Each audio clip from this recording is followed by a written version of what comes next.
Pemirsa, Direktorat Tindak Pidana Siber Bareskrim Polri menangkap penceramah Yahya Waloni pada Kamis sore.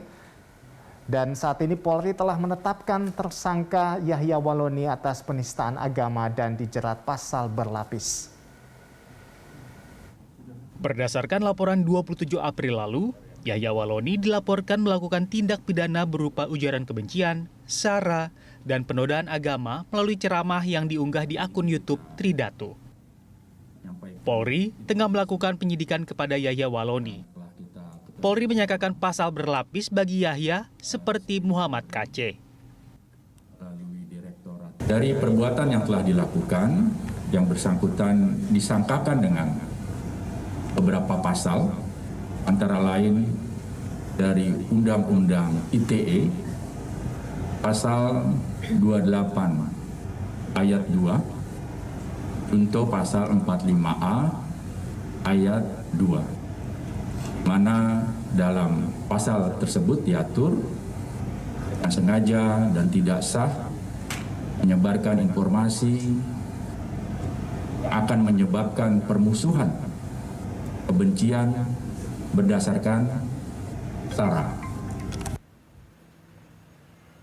Sebelumnya, Yahya Waloni dilaporkan masyarakat cinta pluralisme soal dugaan penistaan agama Kitab Suci Injil. Yahya dilaporkan bersama pemilik akun YouTube Tridatu, di mana dalam video ceramah itu, Yahya Waloni menyampaikan bahwa Kitab Suci Injil tak hanya fiktif, tapi juga palsu. Keduanya disangkakan dengan Undang-Undang Nomor 19 Tahun 2016 tentang perubahan atas Undang-Undang Nomor 11 Tahun 2008 tentang informasi dan transaksi elektronik, Pasal 45A Junto, Pasal 28 Ayat 2, dan atau Pasal 156A KUHP. Roy Adriansyah, kontributor Berita 1, Jakarta Selatan. Ya, untuk mengetahui informasi terkini di Bareskrim Mabes Polri, kita langsung bergabung dengan rekan Nadia Hutagalung dan juru kamera Jeff Anderson. Iya, Nadia, seperti apa perkembangan terkini terkait dengan penangkapan penceramah Yahya Waloni?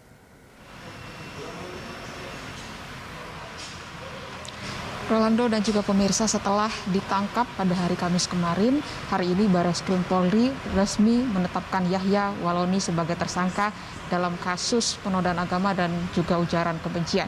Berdasarkan pernyataan dari Karopenmas Polri, yaitu Brigjen Pol Rusdi Hartono, mengatakan bahwa pihaknya telah mengumpulkan alat bukti yang cukup untuk menetapkan Yahya Waloni sebagai tersangka. Adapun sejumlah alat bukti ini didapatkan dari hasil pemeriksaan dan juga klarifikasi terhadap ceramah dari Yahya Waloni yang tersebar di media sosial. Adapun saat ini yang bersangkutan masih dilakukan pemeriksaan oleh pihak penyidik Bareskrim Polri, dan sampai saat ini memang belum dapat dikonfirmasi apakah nantinya setelah hari ini ditetapkan sebagai tersangka, nantinya Yahya Waloni juga akan berstatus sebagai tahanan atau tidak. Sebelumnya Yahya Waloni dilaporkan oleh masyarakat terkait dengan dugaan penistaan agama, di mana untuk laporan ini sendiri sebenarnya sudah diterima oleh pihak Bareskrim Polri pada 27 April 2021 lalu, di mana dalam laporan tersebut masyarakat menilai bahwa Yahya Waloni telah melakukan penistaan agama karena menyebut Injil adalah palsu, dan di mana ceramah tersebut ini diunggah lewat sebuah YouTube channel bernama Tridatu, di mana YouTube channel Tridatu tersebut juga telah dilaporkan kepada pihak Bareskrim Polri. Dalam ceramah di akun YouTube tersebut, Yahya Waloni menyebut bahwa Injil adalah fiktif dan juga palsu. Selain itu, pihak Polri juga menghimbau agar masyarakat saat ini tetap tenang dan juga tidak memunculkan provokasi baru sehingga membuat keributan yang semakin menjadi di saat ini. Rolando, sementara kembali ke Anda di studio.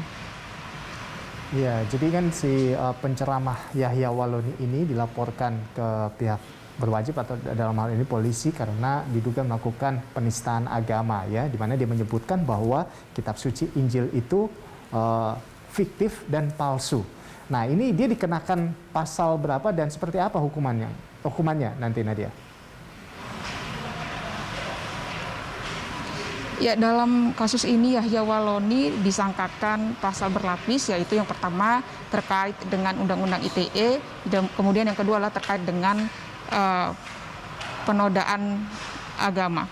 Adapun lebih lengkapnya adalah Yahya Walloni ini disangkakan Undang-Undang ITE pasal 28 ayat 2, jungto pasal 45A ayat 2, di mana dalam pasal tersebut diatur dengan sengaja dan tidak sengaja, maksud kami dengan sengaja dan tidak sah menyebarkan informasi akan menyebabkan permusuhan kebencian berdasarkan sara. Kemudian pasal yang terakhir yang disangkakan adalah dalam pasal 154A KUHP, yaitu tentang penodaan terhadap ajaran agama tertentu. Dan dua pasal ini juga yang disangkakan terhadap MKC, yang juga merupakan tersangka terkait dengan kasus penistaan agama yang juga sudah dijadikan tersangka sekitar 2 hari yang lalu. Rolando. Ya, terima kasih Nadia atas laporan Anda dan selamat bertugas kembali. Pemirsa, demikian tadi laporan dari rekan Nadia Hutagalung dan juru kamera Jeff Anderson langsung dari Barreskrim Mabes Polri.